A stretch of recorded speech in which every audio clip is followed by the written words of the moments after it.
The wind came before the cold did. It arrived in gusts that rattled the corrugated steel walls of forward operating base Halcyon, shaking every rivet and joint until the whole structure groaned like something living and in pain. The tarpaulins nailed over the eastern windows snapped and strained. Loose gravel skittered across the concrete floor of the main corridor, and beneath all of it, beneath the howling and the rattling and the groaning, was a silence so absolute it pressed against the eardrums like deep water.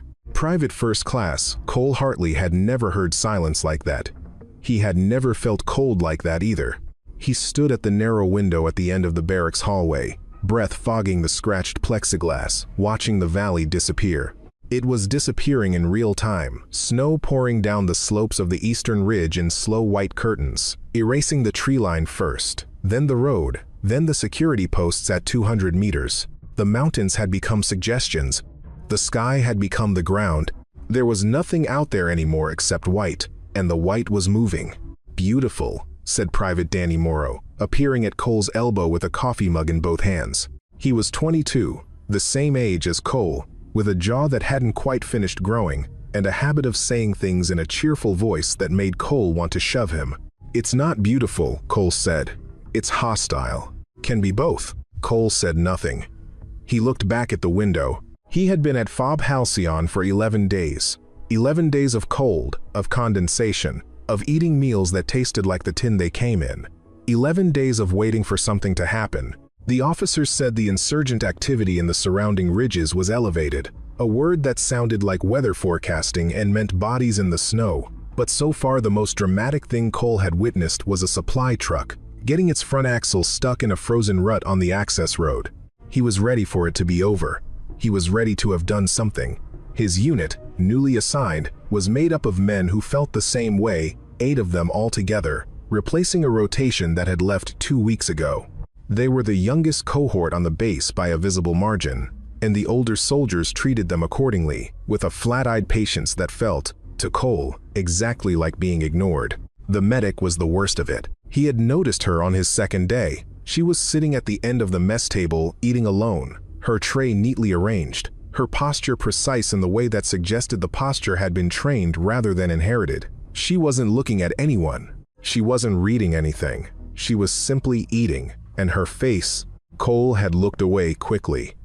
Not out of politeness, out of something else, something that felt like instinct. The left side of her face was scarred.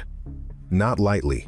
Not in a way that could be minimized or absorbed by shadow. The damage ran from her jawline to her temple, a landscape of pale and deepened tissue, the kind of scarring that suggested extreme heat rather than shrapnel, that suggested sustained exposure rather than a single event. Her hair was cut short on that side.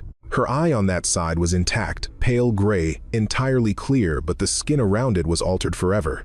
She was perhaps 30. Possibly less. The rest of her face, the unmarked side, was angular and composed, with a mouth that seemed to exist in a state of permanent neutral and cheekbones that caught the overhead light at angles that felt almost geometric. Nobody sat near her. Nobody spoke to her, either, except in the clinical transactional way of the injured seeking treatment. Her name, Cole had learned from Sergeant Briggs, was Elena Voss. She had been at Halcyon for 7 months. Before that, Briggs had paused, in that particular way that meant the next sentence would be empty of content. She had worked in a support capacity in the Northern Theater. No further details. No war stories. No unit designation offered. Just do your job, and leave her to hers, Briggs had said. And that had been the end of the conversation. Cole had thought about that pause ever since. He was still thinking about it when the door at the far end of the corridor opened, and Elena Voss walked through it with a medical bag over one shoulder and a clipboard in her other hand. She walked at the same pace. She always walked measured, unhurried, eyes already scanning the space ahead of her for whatever she had come to find. She did not look at Cole. She did not look at the window. On the wall behind her, barely visible in the harsh overhead lighting, was a tactical map. Most of it was classified with black tape across the grid references. But in the upper left quadrant, where the mountains curved away to the northeast, a region had been circled in red marker and labeled in block letters that had faded but not disappeared. Black Valley Classified. Cole had asked Sergeant Briggs about that too. Briggs had looked at the map for a long moment. Then he had looked at something else, Then he had walked away. It happened 3 days after Cole arrived, or maybe it was 4. Time was difficult in the blizzard. The light outside was always the same. White, flat, directionless, as though the sun had given up trying to project shadows. Elena Voss was working in the medical bay when Cole came in with a laceration on his forearm. It was a stupid injury, a tent stake, poorly driven, that had sprung back when the guy line released, and he knew it was stupid, which put him in a foul mood before he even crossed the threshold. The medical bay was a repurposed storage room. 4 cots, 2 metal shelving units, a supply cabinet bolted to the far wall. The overhead light buzzed with a frequency that Cole could feel in his back teeth. Elena was at the counter when he came in, writing in a log. She didn't look up immediately. "Sit," she said. Cole sat on the nearest cot. He extended his arm. She came to him without hurrying, snapped a pair of gloves from the dispenser, and examined the wound with the focused impersonality of someone who had seen a great many wounds and found them categorically uninteresting. Her gloved fingers moved along the edges of the laceration. She said nothing about how he'd gotten it. She was close enough that Cole could see the scarring in detail. In the angled light of the medical bay, it was even more pronounced, the altered contours, the variations in texture, the way the damaged skin pulled slightly at the corner of her left eye when she turned her head. "You were in a fire," Cole said. She didn't answer. "That's burns, scarring, right? Not shrapnel." She was preparing the suture kit. Her movements were still precise, still unhurried. "Hold still," she said. The needle went in without preamble. Cole kept his arm rigid and watched her work. She sutured quickly and cleanly, each stitch placed with a care that suggested the care was habitual rather than particular to this case. Danny Morrow had followed him in and was sitting on the other cot, reading a worn paperback. He glanced up once, glanced at Elena's face, then went back to his book with a slight crinkle around his eyes that Cole recognized as the precursor to him saying something. "Don't," Cole said. "I wasn't going to say anything," Danny said. "I know what you were going to say. Enlighten me." Cole didn't answer. He was watching Elena's hands again. The gloves were thin enough that the outlines of her fingers were visible through the latex, and there was something about the way she held the instruments, something about the specific angle of her grip and the stillness of her wrists that felt different from what he expected. Not different, wrong. Different, precise. "How'd you end up here?" he asked. She tied off the final suture and began applying the dressing. She didn't look at him when she spoke. "Assignment," she said. "From where?" She stripped the gloves, dropped them in the biohazard container, and made a note in the log. "Hold pressure for 10 minutes, she said. "Change the dressing in 48 hours.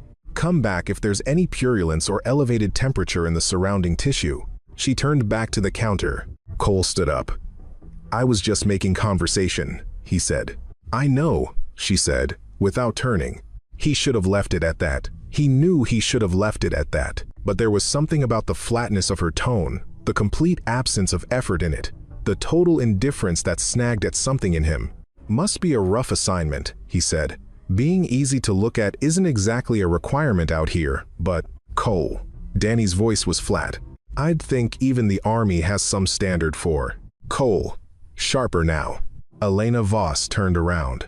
She looked at Cole with the gray eyes, both of them, and the expression on her face was not anger. It was not hurt. It was something much simpler and much more unsettling. It was the expression of someone who had filed a fact away for future reference. "Dressing in 48 hours, she said. Then she went back to the counter. Cole left. Danny walked beside him down the corridor without saying anything until they reached the intersection near the barracks. "That was ugly," Danny said. "She doesn't care," Cole said. "That's what worried me," Danny said.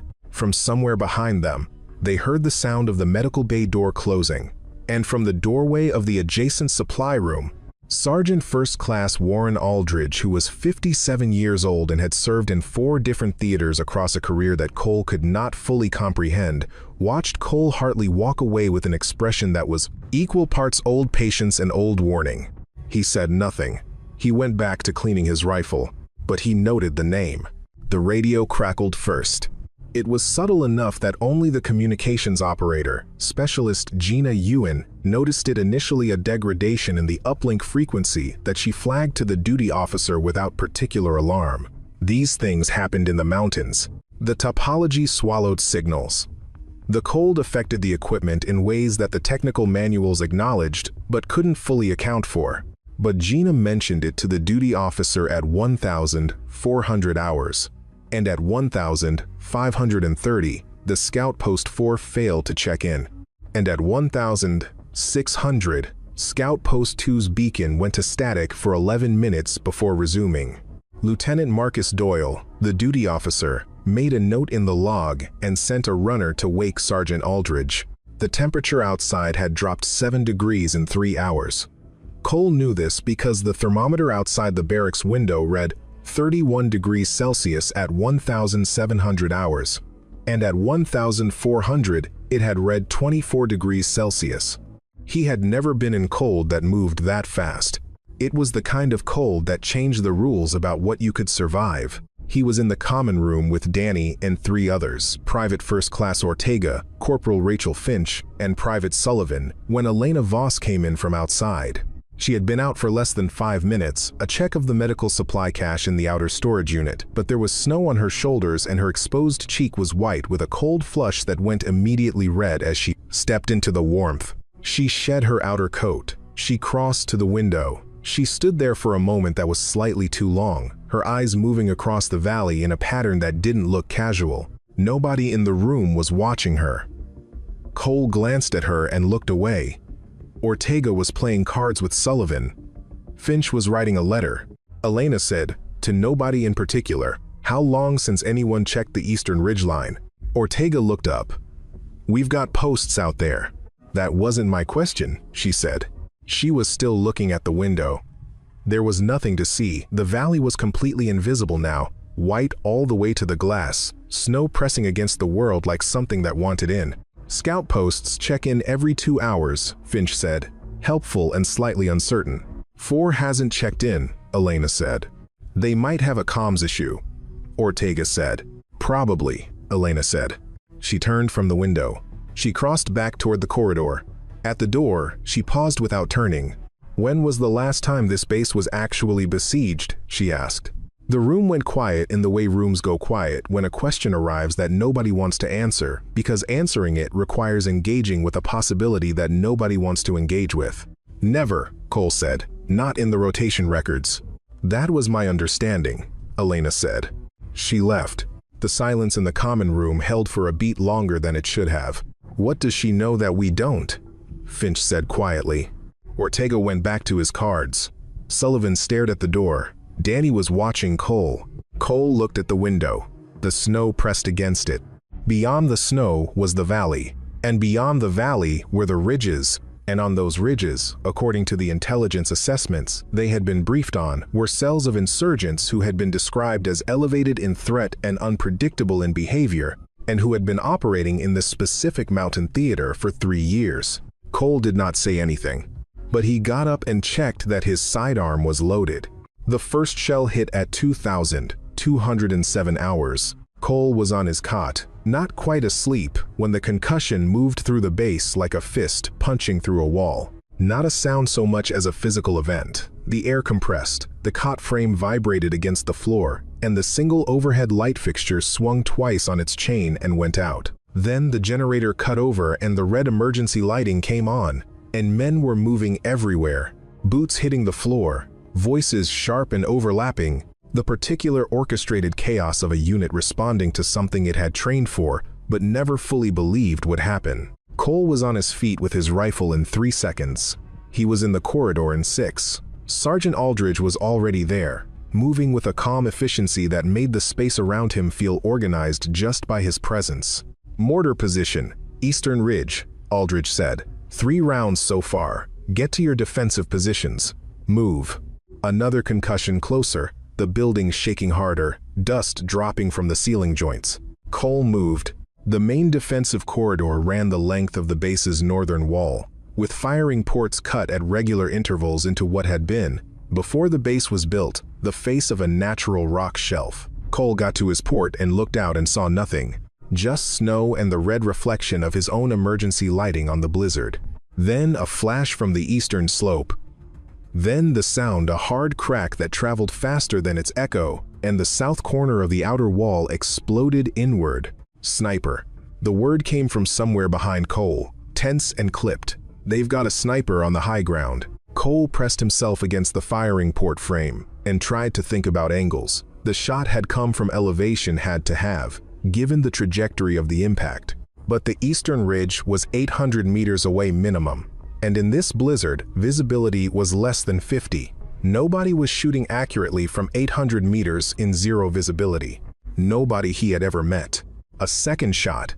The supply cage outside the perimeter took a round through its lock plate, which was either very precise or very lucky. Suppressive fire on the ridge, Lieutenant Doyle called from the command post. Cole fired 3 rounds into white nothing, and knew he was firing into white nothing, and did it anyway, because firing was something to do when everything else had stopped being knowable. Then Corporal Finch, 3 positions down, went down. Not killed. Hit in the shoulder. Cole could hear her from where he was. The specific short sounds of someone managing serious pain through clenched teeth. The sounds that were bad, but not the worst sounds. He started toward her. From behind him, someone reached Finch first.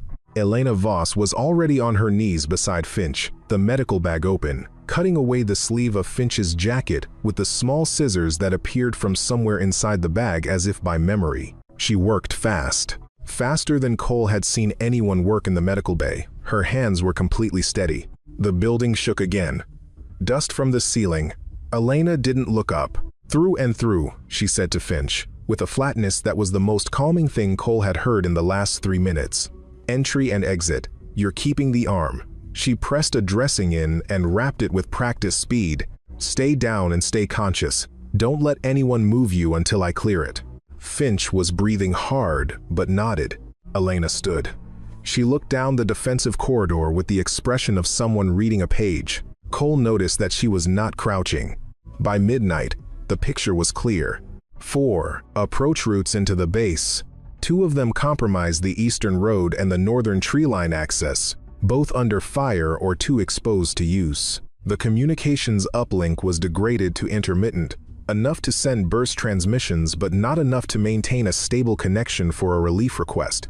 The satellite phone had stopped working entirely at 2,230 hours, and Gina Ewan had been systematically running through the backup frequencies for 40 minutes with nothing but static on each one. They were cut off. Lieutenant Doyle stood at the tactical map with Sergeant Aldridge and made calculations with the flat face of someone who had trained to remain flat-faced, but for whom flatness was costing something visible.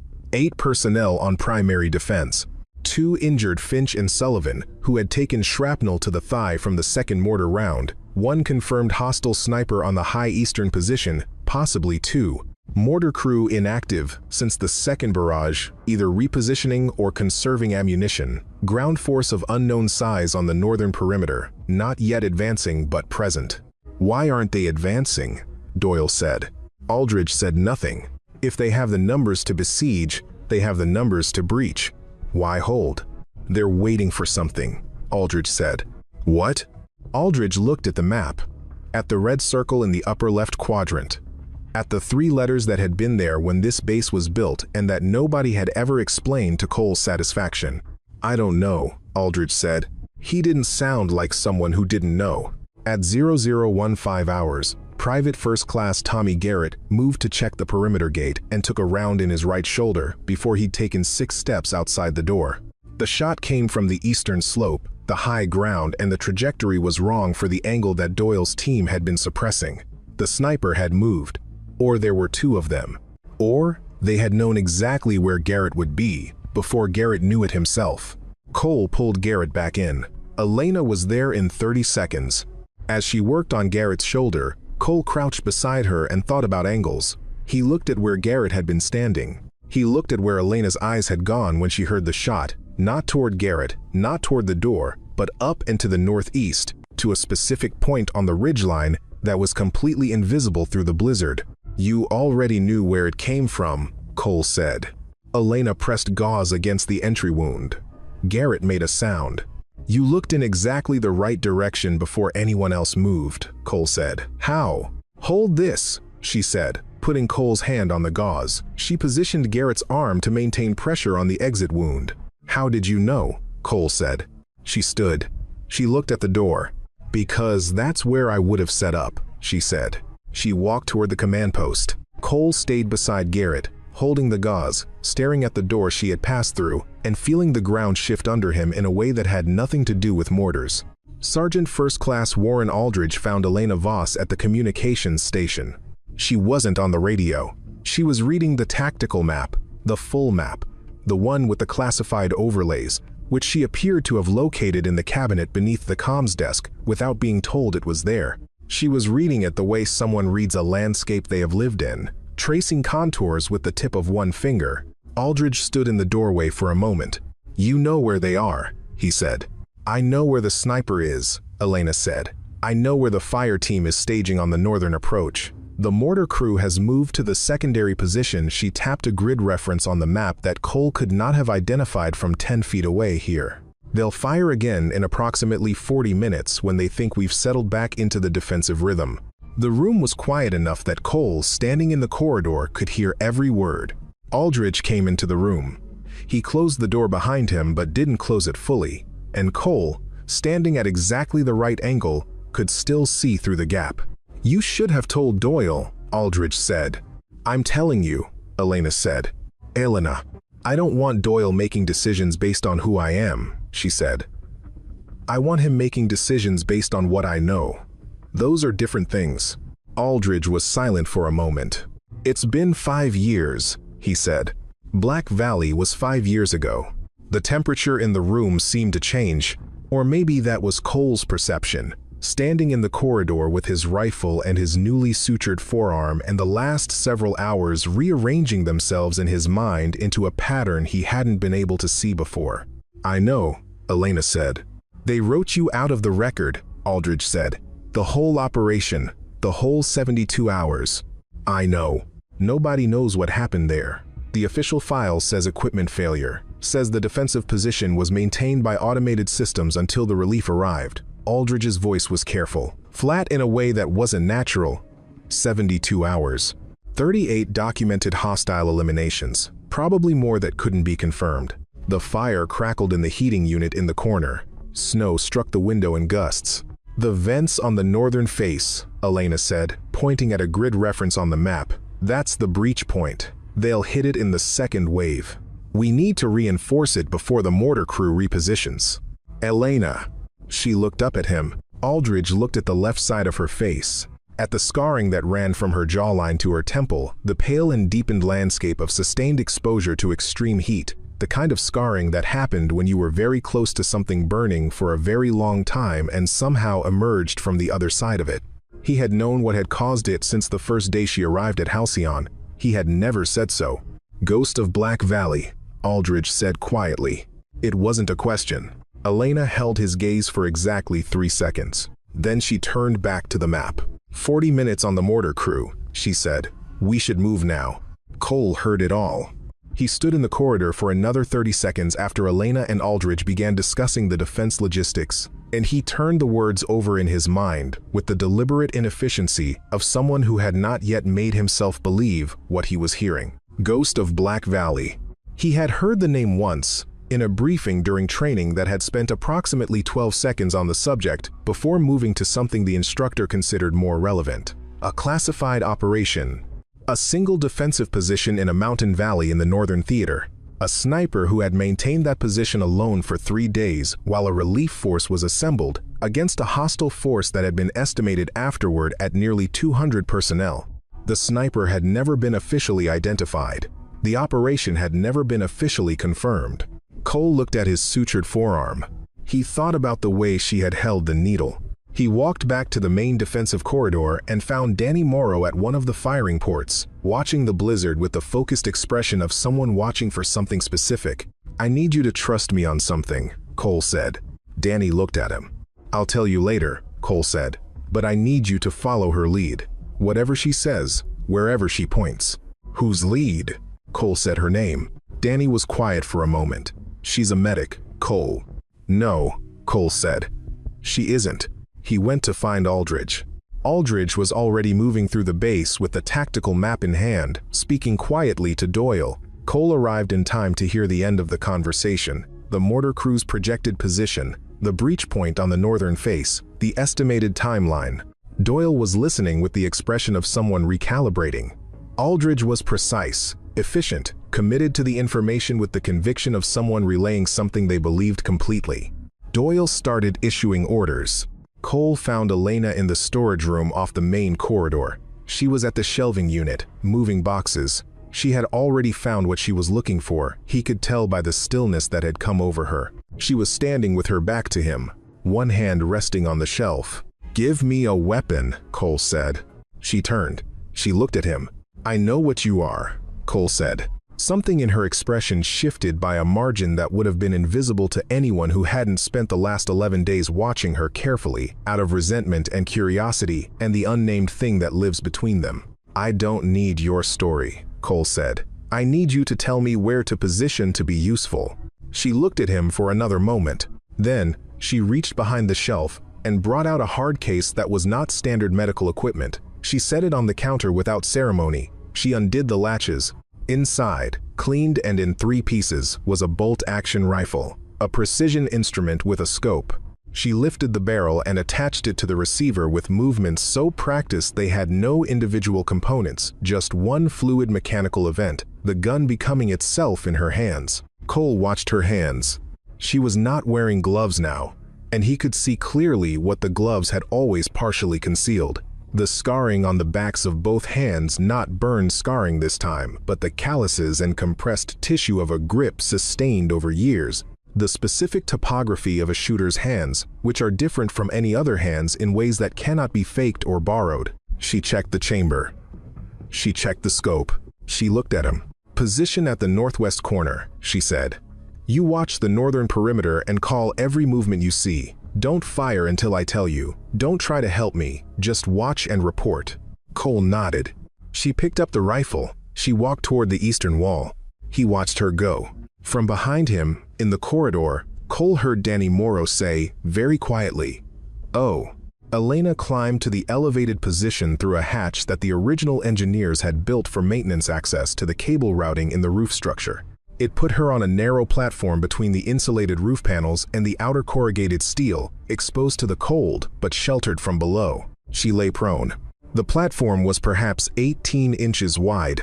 The cold came up through the steel and through her jacket and into her bones, with the specific commitment of mountain cold, which does not ask permission and does not negotiate. Her breath fogged in front of her face and dispersed.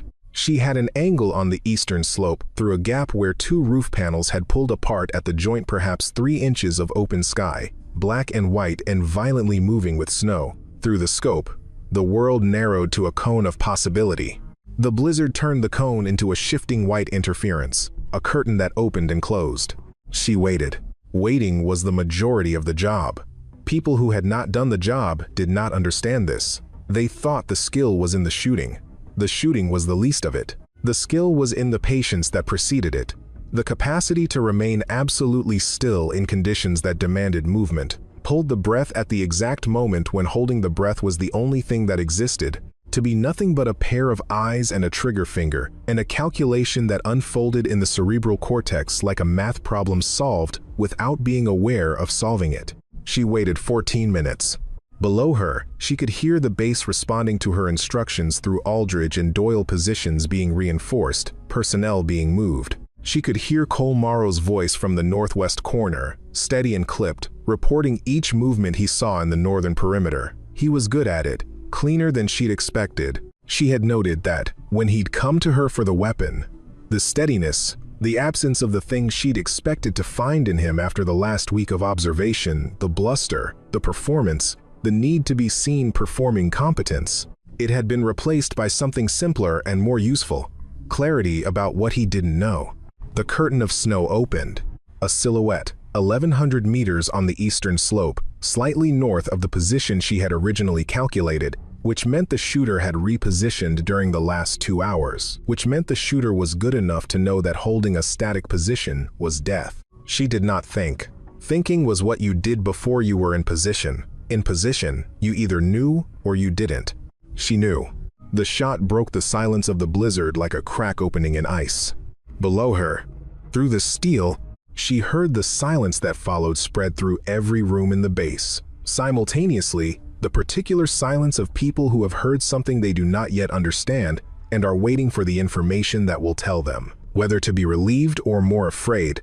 Then, Cole's voice from the northwest corner, reporting a movement in the northern perimeter, 2 figures pulling back, retreating from the tree line at speed, which meant the suppressing fire from the elevated position had just stopped, which meant northern perimeter advancing, she said, to no one, because she was alone on the platform. She rotated the scope. She fired for 6 hours. Not continuously. This was not a film. This was a woman on a steel platform in 35 degrees Celsius with a rifle, making calculations in the dark, and the calculations included not firing when firing would reveal her position to incoming counterfire, and not firing when the target environment was ambiguous, and not firing when the cost was greater than the benefit. But when she fired, she did not miss. Between shots, she managed her breath and her temperature with the discipline of someone who had learned both lessons at significant cost. The cold was the main enemy between contacts, the cold and the stillness that the cold demanded, which were working together against her body with the systematic patience of forces that did not care about outcomes. She pressed her core against the steel platform and willed warmth into herself from the inside out, and when that failed, she accepted the failure calmly and continued. She had done this before in worse conditions. She did not find that thought comforting. Comfort was not what the thought was for. It was simply a reference point, a data point telling her the edge was further out than her body was currently claiming.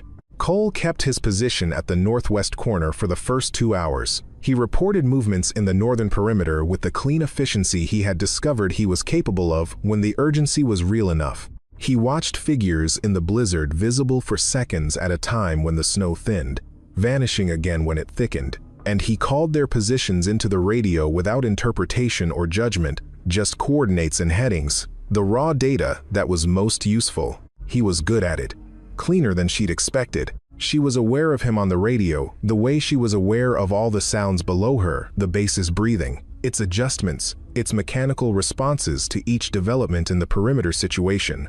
She used the information Cole provided to triangulate against what she was seeing from elevation. His data from the flat and her data from above made a geometry that was more complete than either alone. She filed this observation away without acting on it immediately.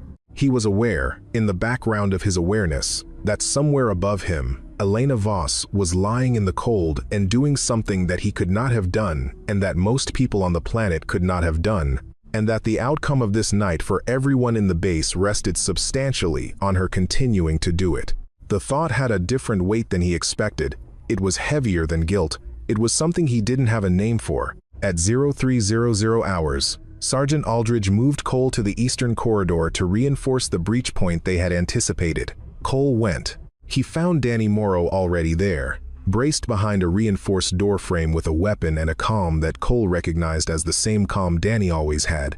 The comm that he had initially found annoying and had since come to understand was simply the trait of a person who was constitutionally suited to being afraid in useful ways rather than useless ones. "She's been up there since midnight," Danny said. "I know," Cole said. "Aldridge said she knows this valley," Danny said. "Said she's been in it before." "She was stationed here," Cole said, and then stopped, because that wasn't the right framing, and he knew it. "She fought here," he said instead. 5 years ago. This valley." Danny was quiet. "There was an operation," Cole said. "Black Valley. Single defensive position. 3 days." 3 days alone? 3 days. The heating unit ticked in the corner. Outside, the wind raked across the outer wall with a sound like something being torn. "The scars," Danny said. "Yes," Cole said. They were both quiet. At 0412 hours, the mortar crew repositioned exactly as Elena had predicted and fired 2 rounds at the secondary position that Doyle had abandoned 20 minutes earlier based on information Elena had provided to Aldridge without explanation. The rounds hit an empty room. The eastern breach was met by a reinforced position. The northern advance stalled. At 0500 hours, a burst transmission finally reached the relief coordination frequency. 8 hours out, minimum. Possibly 10. They had to hold until morning. Cole sat with his back against the breach point wall, his rifle across his knees, and listened to the sounds of the base, the wounded breathing, the intermittent gunfire from the defensive positions, the wind that had been speaking all night in a language he was just beginning to understand, and, above all of it, at intervals that were impossible to predict and impossible to ignore, the single clean sound of a shot from the roof. He thought about her face, not the scarring, the expression. The expression that had been there in the medical bay when he said what he said, the expression of someone filing a fact away for future reference. He had thought, then, that the fact was a small one, a data point about who Cole Hartley was, filed in the relevant category. He understood now that it was something different. The fact she had filed was not about him at all. It was about herself. About the gap between what she was and what she allowed to be visible. 5 years of maintaining that gap. 7 months on this base. A job that asked nothing of the part of her that was most fully formed. The roof platform was cold enough to kill her if she stayed too long. She had been there for over 5 hours. At 0527 hours, Private First Class Cole Hartley, on his own authority, climbed through the maintenance hatch with a thermos of coffee and a blanket. She was still prone when he arrived. She did not turn her head, but she was aware of him. He could tell by the stillness that changed slightly, an accommodation rather than a freezing. He set the thermos beside her left hand without a word. He put the blanket over her shoulders. He lay down behind her, facing away, his back a windbreak against the gusts that came through the gap in the panels. She didn't speak. He didn't either. From the eastern slope, there was no further fire. Dawn came slowly. It arrived first as a thinning of the dark, a gradual pallor at the eastern horizon that had nothing to do with warmth and everything to do with time passing. The snow had not stopped, but it had thinned. The gusts were intermittent now, arriving and receding, the blizzard exhausting itself at the end of a long night. At 0640 hours, the northern perimeter was empty. Cole confirmed it from the firing port where he had taken position after climbing down from the roof at 0545. He scanned for 12 minutes before he was certain, and then he reported to Aldridge, and Aldridge reported to Doyle, and Doyle sent 2 personnel on a careful outer check that came back 15 minutes later with confirmation. The hostile force had withdrawn from all visible positions. Ground force absent. Mortar position abandoned. The team could see the disturbed snow where the equipment had been and was no longer. The relief was still 3 hours out. They held position. Elena Voss came down from the roof at 0630 hours. Cole saw her come into the main corridor from the maintenance hatch. She was moving slowly, not injured, not incapacitated, but carrying the specific physical weight of sustained cold and sustained effort, the body reclaiming its resources. Her hands were wrapped in her own jacket sleeves. Her breath came in irregular intervals that she was manually controlling. He could see that the deliberate pattern of someone managing their own core temperature. She crossed to the medical bay. She went to her 2 injured personnel, first Finch and Garrett. She checked Finch's shoulder, changed the dressing with competent economy, confirmed what she'd told Finch the night before. Through and through, the arm was intact. She checked Garrett's shoulder. She made notes in the log. She sat down. It was the first time Cole had seen her sit without a purpose. The first time she was simply inhabiting a chair rather than occupying a position. Her hands were in her lap. Her head was slightly forward. She was looking at the middle distance, which was the scratched beige wall of the medical bay. Cole appeared in the doorway. She didn't look at him. He came in and sat on the nearest cot, the same cot, the one he'd sat on when she sutured his forearm. He put his rifle on the floor beside it. For a long time, neither of them spoke. "I was wrong," Cole said. She said nothing. "What I said in the medical bay," he said. It was, he stopped. He was aware that there was no sentence available to him that was adequate, and he was aware that Elena Voss had been living with the inadequacy of other people's language for some time, and had developed a relationship with that inadequacy that did not require his contribution. "It was wrong," he said. "That's the only part I can actually say." She was quiet for another moment. "I've heard worse," she said. "That isn't the point," Cole said. "No," she said. "It isn't." He waited. "Black Valley," she said, eventually. Not as if she was asking for anything. more as if she was testing the weight of it, seeing how much the name cost her now. Here, in the aftermath of a night that had replicated it in miniature. "You don't have to," Cole started. "The building went up on the second day," she said. "Fuel cache. We'd been using it for heat. They targeted it deliberately. They knew the position better than we'd estimated." She paused. "I was inside when it went." Cole looked at the left side of her face. "The position held," she said. "That was the objective. The position held." She said it without pride. She said it the way a fact is stated, when the fact is simply true, and the emotional content of it has been carried so long that it has been separated from the fact itself by necessity, the way water and sediment separate when the water is still enough and the sediment is heavy enough. "You've been working as a medic," Cole said. "I'm a qualified medic," she said. "But that's not. I needed a reason to be in places like this," she said, "without being what I was before." She looked at her hands in her lap. "The record was sealed. My service designation was reclassified. I could have gone anywhere. I chose forward positions." She paused. "I'm better at knowing what's about to happen when I'm near where it might happen." Cole looked at the floor. "The rifle in the case," he said. "Personal equipment," she said. "Not on the inventory." "Not on any inventory," he said. Outside, the snow had thinned further. A pale gray light was spreading across the valley from the east, not sunlight, not yet, but the light that arrives before sunlight as an announcement that the dark is done, the first real light in many hours. Danny Morrow appeared in the doorway. He looked at Cole, then at Elena.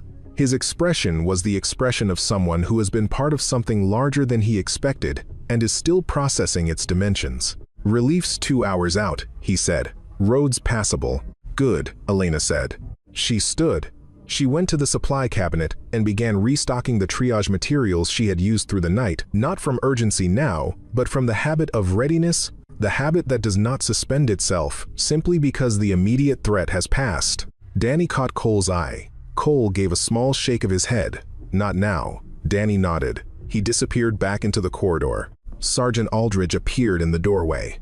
He looked at Elena for a long moment, with the look he had given her in the corridor 11 days ago when Cole had first noticed it. The look that was not quite formal and not quite personal. The look of a man who had known something for a long time that he had been asked to keep knowing in silence. "The relief commander is going to ask questions," Aldridge said. "Tell him what's in the incident log," Elena said.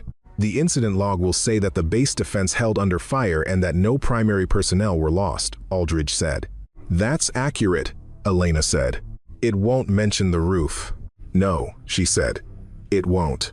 Aldridge was quiet. "Is that acceptable to you?" she asked.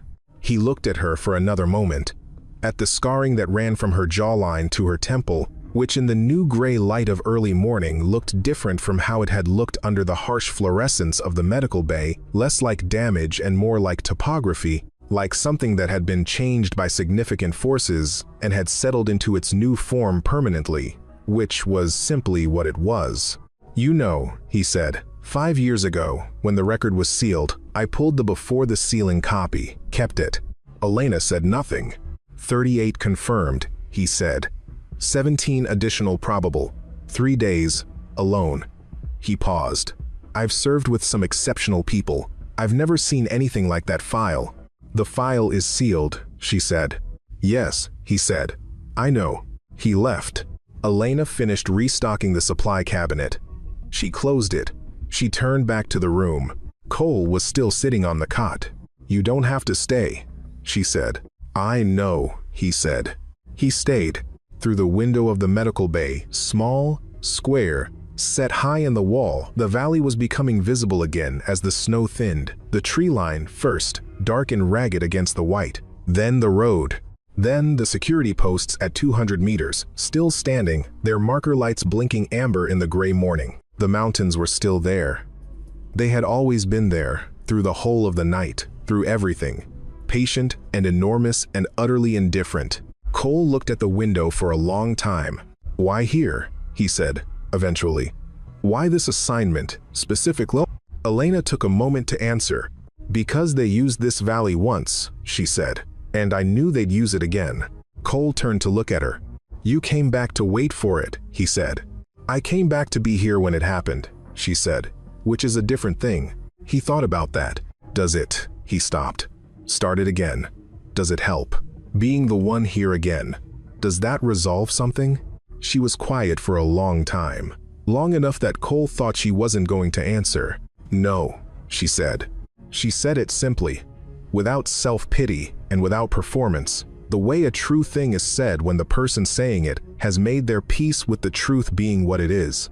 But it was the right place to be, she said. The relief convoy arrived at 0910 hours.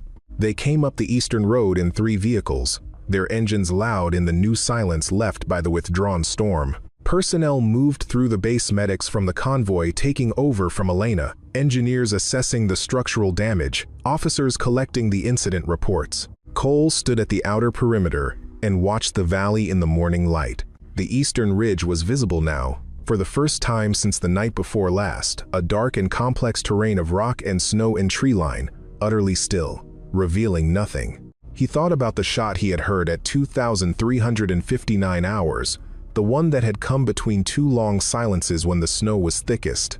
1,100 meters. Blizzard conditions. 0 visibility. He had checked the distance on the tactical map out of a need to understand what he had witnessed, and then he had stood there with the number in his head for several minutes, unable to process it into something that fit within his existing understanding of what was possible. He was still unable to process it. Sergeant Aldridge came to stand beside him. They stood together without speaking for a while, which was how Aldridge preferred things when things were serious enough for silence to be the right response. "Does anyone else know?" Cole said. "About who she is?" Aldridge said. "I know," Aldridge said. "And now you know." "That's it?" Aldridge looked at the eastern ridge. "The record is sealed," he said. "That was her choice. She had options. After Black Valley. Recognition. Position. She chose the seal." He paused. "That's worth respecting." Cole looked down at his sutured forearm, at the neat, precise sutures that had been placed quickly and cleanly by hands that knew exactly what they were doing. "She shouldn't be anonymous," he said. "Probably not," Aldridge said. "But she's not anonymous to herself, and that might be the only thing that matters." He turned and walked back toward the base. Cole stayed at the perimeter for another 10 minutes, looking at the valley, the road, the tree line, the ridge.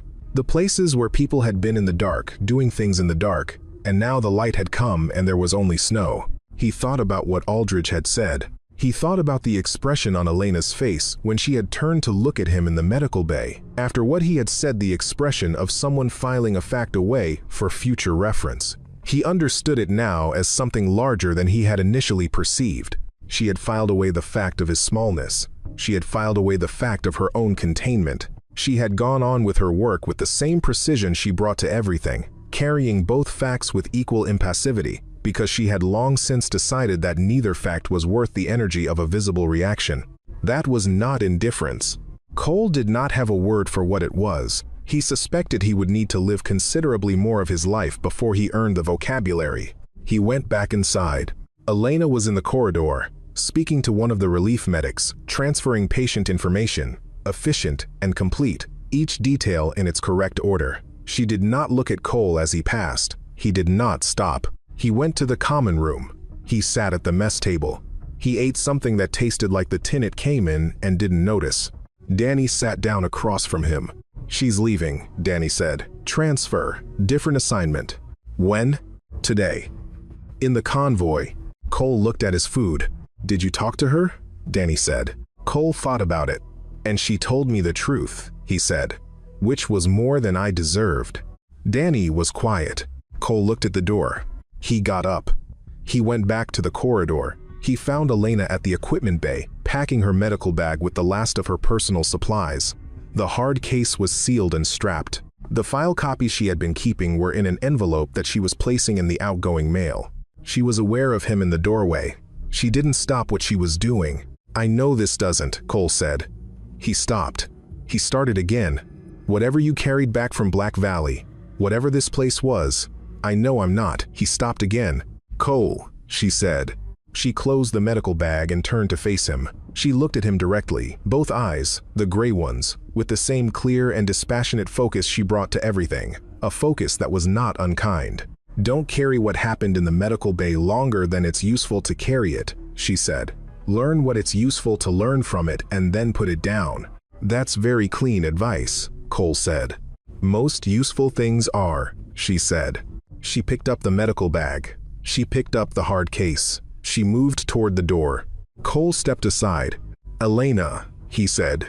She paused without turning. "If there's ever another Black Valley," he said. She was still for a moment. The kind of stillness that was, by now, unmistakable. To him, the stillness that was not absence, but the opposite. "There's always another Black Valley," she said. "Somewhere." She walked out into the morning. Sergeant Aldridge was standing in the outer corridor near the exit. He watched her pass without speaking. He watched the door close behind her. He looked down the corridor for a long moment. He said to no one, to the cold air and the corrugated walls and the tactical map with the red circle in the upper left quadrant, "Legends don't need to be remembered. They only need to arrive when it counts." Then he went to file the incident report. The report said, "Base defense held. No primary personnel lost. Relief arrived at 0910. All objectives maintained." It said nothing about the roof. It said nothing about 1,100 meters in a blizzard. It said nothing about a woman who had been in this valley before and had come back to it, and had held it again, the way she had held it the first time, alone, in the dark, in the cold, without asking anyone to witness it. The snow outside had stopped entirely by noon. The valley was white and clean and absolutely still, the mountains rising above it in the cold blue sky, their peaks impossibly clear now that the storm had passed, precise and enormous and patient, the way things are patient when they have been present for long enough that human urgency has become abstract to them. Cole Hartley stood at the window for a long time, watching the light on the snow. The convoy was long gone. The eastern road was empty. The security posts blinked amber in the clear, cold air. He thought about hands that held a needle and hands that held a rifle, and how they were the same hands, the same economy of motion, the same stillness at the critical moment, the same knowledge of exactly how much force was required, and no more. He thought about fires that leave scars and fires that forge things, and how those are sometimes the same fire, how the thing that damages and the thing that hardens are not always separable from each other, how you could come out the other side of something devastating, and the question of whether you had survived it or been fundamentally altered by it was sometimes a false distinction, because the survival was the alteration, and the alteration was irreversible, and the choice you made afterward was not whether to carry it, but how. He thought about 7 months space. About a woman who was overqualified for every visible task she performed, and who performed every visible task with complete precision regardless, who never complained about the gap between what she was and what she was permitted to be here, who arrived in the dark with a rifle when the dark required it, and disappeared into the light when the light returned, leaving only clean suture lines and incident reports that said nothing and everything. He thought about Cole Hartley 11 days ago, standing at a window in a blizzard, performing competence for an audience of himself and a handful of men who had never been tested the way this valley had just tested all of them. About the specific smallness of certainty in a person who has not yet had their certainty corrected by events. About how events correct it whether you are ready or not, and about how the correction is useful especially when it arrives in the form of something you said that you cannot take back. He thought about the gap between what you are and what you allow to be visible, and about the sustained effort of maintaining that gap, and about whether the gap was protection or deprivation or both simultaneously. He thought about how Elena Voss had maintained it not for the gap's sake, but for the clarity of her own purpose, because she knew who she was and did not need the base to reflect it back to her, and that self-knowledge was so complete and so settled that his small cruelties had glanced off it without penetrating, had been noted and categorized and set aside with the same efficient detachment she brought to wound assessment. He had called her a monster. He had meant it as humiliation. It had landed as information about him, filed and acknowledged and found insufficient to warrant a reaction. That was the part that stayed with him. Not the shame of what he had said, though that remained, but the gap between his intention and its effect. He had tried to diminish her and had succeeded only in diminishing himself, and she had watched it happen with the composure of someone for whom the transaction had no stakes. He didn't have answers about what any of that meant for who he intended to become, but he thought about it. He thought about it for a long time, standing at the window while the valley turned white and clean and still in the winter light, and the mountains rose above it with their ancient patient certainty, and somewhere on the road that was no longer visible, a convoy was moving with a woman in it who knew this valley better than anyone alive and had come back to it anyway. He thought about 72 hours alone on a mountainside, and about what you become on the other side of that, and about the fact that what she had become was not defined by 72 hours in Black Valley, but had simply been revealed by it. The way extreme cold reveals the structure of things, burning away everything that was only surface.